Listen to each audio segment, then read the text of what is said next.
ការចូលរួមទប់ស្កាត់រឿងអាពាហ៍ពិពាហ៍នៅវ័យក្មេងនេះមិនមែនពឹងផ្អែកទៅតួអង្គក្រសួងឬក៏ស្ថាប័នណាម្នាក់ទេគឺត្រូវការចូលរួមទាំងអស់គ្នាជំរាបសួរប្រិយមិត្តទាំងអស់គ្នាក៏ដូចជាបងប្អូនយុវជនដែលកំពុងតែស្ដាប់វីដេអូមួយនេះចាអញ្ចឹងបងឈ្មោះសស៊ីណែតជាប្រធាននាយកដ្ឋានការពារផ្លូវច្បាប់នៃក្រសួងកានារីហើយបងក៏ជាអ្នកក្នុងការជួយរៀបចំនិងការសម្របសម្រួលទាក់ទងការរៀបចំផែនការសកម្មភាពជាតិស្ដីពីការបង្ការរៀបអាពាហ៍ពិពាហ៍នៅវ័យក្មេងនិងការមានផ្ទៃពោះវ័យជំទង់ដែលគាំទ្រដោយអង្គការ Plan អន្តរជាតិកម្ពុជានៅក្នុងច្បាប់ជាពិសេសនៅក្នុងក្រមរដ្ឋបព្វនីបានចែងថាបុរសនិងស្ត្រីត្រូវតែមានអាយុ18ឆ្នាំទើបគាត់អាចរៀបអាពាហ៍ពិពាហ៍ដោយស្របច្បាប់ឬក៏គាត់អាចក្លាយជាប្តីប្រពន្ធដោយស្របច្បាប់ប៉ុន្តែសម្រាប់ការរៀបអាពាហ៍ពិពាហ៍នៅវ័យក្មេងគឺយើងគិតពីអាយុ18ឆ្នាំចុះក្រោមទាំងបុរសនិងស្ត្រីការរៀបអាពាហ៍ពិពាហ៍នៅវ័យក្មេងគឺមានមូលហេតុនិងកត្តាជំរុញជាច្រើនទី1គឺតាក់ទងនឹងសេដ្ឋកិច្ចដែលពួកគាត់ត្រូវតែបង្ខំចិត្តក្នុងការបោះបង់ការសិក្សាដើម្បី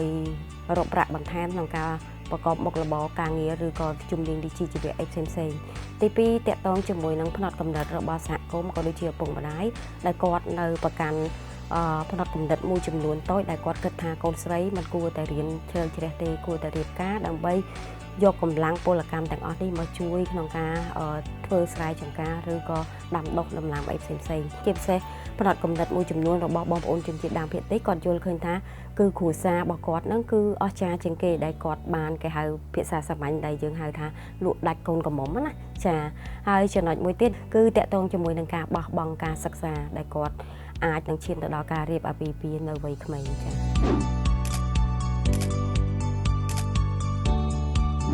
ដើម្បីចូលរួមបញ្ឈប់គេហៅថាការបង្ការនិងការទប់ស្កាត់និងការឆ្លើយតបរឿងអាពាហ៍ពិពាហ៍នៅវ័យក្មេងគឺទាមទារឲ្យក្រសួងស្ថាប័នពាក់ព័ន្ធទាំងអស់ទាំងថ្នាក់ជាតិនិងថ្នាក់ក្រោមជាតិចូលរួមអនុវត្តសកម្មភាពនិងរៀបចំផែនការដើម្បី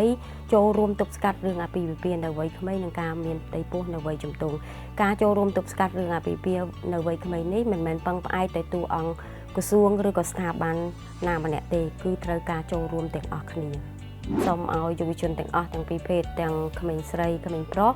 គឺទី1គឺផ្ដើមចេញពីខ្លួនឯងខិតខំក្នុងការរៀនសូត្រដើម្បីយកចំណេះវិជ្ជានេះដើម្បីអភិវឌ្ឍដើម្បីឆ្លងផុតនៃការរៀបអាពាហ៍ពិពាហ៍នៃវ័យក្មេងទី2គឺសូមឲ្យបងប្អូនទាំងអស់គ្នាខិតខំអភិវឌ្ឍខ្លួនដើម្បីឲ្យក្លាយជាធនធានមនុស្សនៅក្នុងគ្រួសារក៏ដូចជាសហគមន៍ផងដែរ